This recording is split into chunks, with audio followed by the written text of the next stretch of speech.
একসময় যুদ্ধক্ষেত্রের রাজা ছিল ট্যাঙ্ক।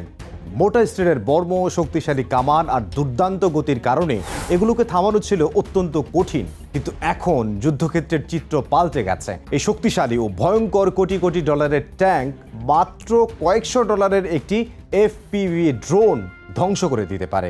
আর সেজন্যই রাশিয়া তাদের অন্যতম শক্তিশালী T-80B-VM ট্যাঙ্কে যুক্ত করেছে বিশাল আকৃতির নতুন মঙ্গল অ্যান্টি ড্রোন আর্মার। অতীতে অনেকে এটিকে বিদ্রূপ করে কোপ কেইস বলেছিলেন, কিন্তু কয়েক বছরের যুদ্ধের পর সেই অস্থায়ী ব্যবস্থা এখন কারখানায় তৈরি স্ট্যান্ডার্ড সুরক্ষা ব্যবস্থায় পরিণত হয়েছে। প্রশ্ন হলো, এই বিশাল লোহার খাঁচা কি সত্যিই ট্যাঙ্ককে রক্ষা করতে পারবে, নাকি শুধু সময় ও অর্থের অপচয়?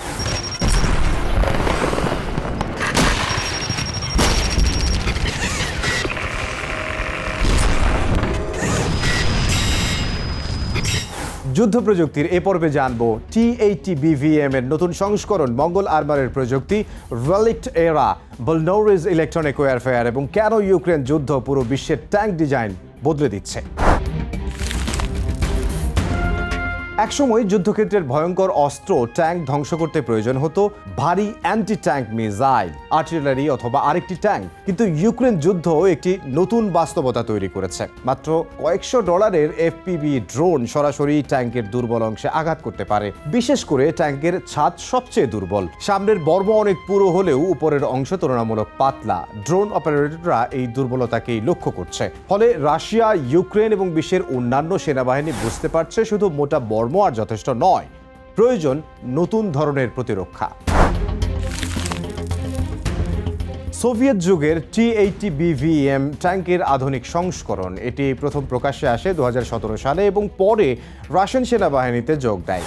এর প্রধান অস্ত্র একটি 125 মিলিমিটার স্মুথ বোর কামান। এটি আর্মার পিয়ার্সিং গোলা, হাই এক্সপ্লোসিভ গোলা এবং রিফ্লেক্স গাইডেড মিসাইল নিক্ষেপ করতে পারে। ট্যাঙ্কটিতে রয়েছে 1250 হর্স পাওয়ারের গ্যাস টারবাইন ইঞ্জিন। এর সর্বোচ্চ গতি ঘন্টায় প্রায় 70 কিলোমিটার। গ্যাস টারবাইন ইঞ্জিনের কারণে এটি দ্রুত গতি তুলতে পারে এবং ঠান্ডা অঞ্চলে ভালো পারফর্ম করে। তবে এর জ্বালানি খরচ ডিজেল ট্যাঙ্কের তুলনায় অনেক বেশি। প্রথম দিকে এই খাঁচাগুলো খুবই সাধারণ ছিল। সেনারা নিজেরাই লোহার রড জোড়া লাগিয়ে বানাতেন। অনেকে এটিকে উপহাস করেছিলেন, কিন্তু যুদ্ধের অভিজ্ঞতা বদলে দিয়েছে সেই ধারণা। এখন এই আর্মার কারখানায় তৈরি হচ্ছে। এর কাজ খুব সহজ। ড্রোন যাতে সরাসরি ট্যাঙ্কের গায়ে আঘাত করতে না পারে। ড্রোন যদি খাঁচায় আঘাত করে এবং আগেই বিস্ফোরিত হয়, তাহলে বিস্ফোরণের শক্তি অনেকটাই কমে যায়। সব আক্রমণ ঠেকানো সম্ভব না হলেও ক্ষয়ক্ষতি অন্তত কমানো যায়।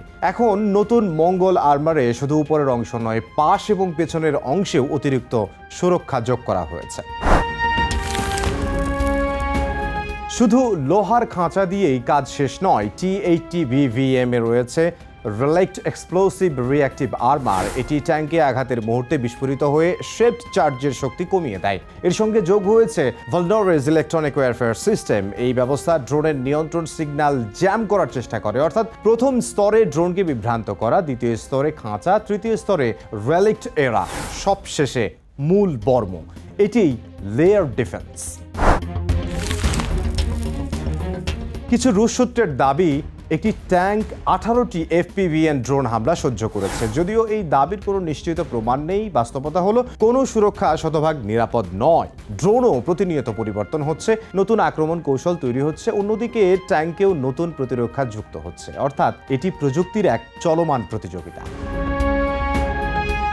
রাশিয়ার নতুন T-80B-VM আমাদের একটি গুরুত্বপূর্ণ শিক্ষা দেয়। ট্যাঙ্কের যুগ শেষ হয়ে যায়নি, বরং ট্যাঙ্ককে নতুন বাস্তবতার সঙ্গে মানিয়ে নিতে হচ্ছে। ভবিষ্যতের ট্যাঙ্ক শুধু মোটা বর্মের উপর নির্ভর করবে না, তার সঙ্গে থাকবে electronic warfare, anti drone system, short range air defence, উন্নত সেন্সর এবং দ্রুত মেরামত ব্যবস্থা। ইউক্রেন যুদ্ধ দেখিয়েছে আধুনিক যুদ্ধক্ষেত্রে জয়ী হবে সেই বাহিনী যারা সবচেয়ে দ্রুত নিজেদের প্রযুক্তি বদলাতে পারবে। রাশিয়ার T-80B-VM এর নতুন মঙ্গল আর্মার সেই পরিবর্তনেরই একটি গুরুত্বপূর্ণ উদাহরণ। এখন দেখার অপেক্ষা, ভবিষ্যতের যুদ্ধক্ষেত্রে ট্যাঙ্ক কি আবারও আধিপত্য প্রতিষ্ঠা করতে পারবে, নাকি ড্রোনই হয়ে উঠবে সবচেয়ে ভয়ঙ্কর অস্ত্র।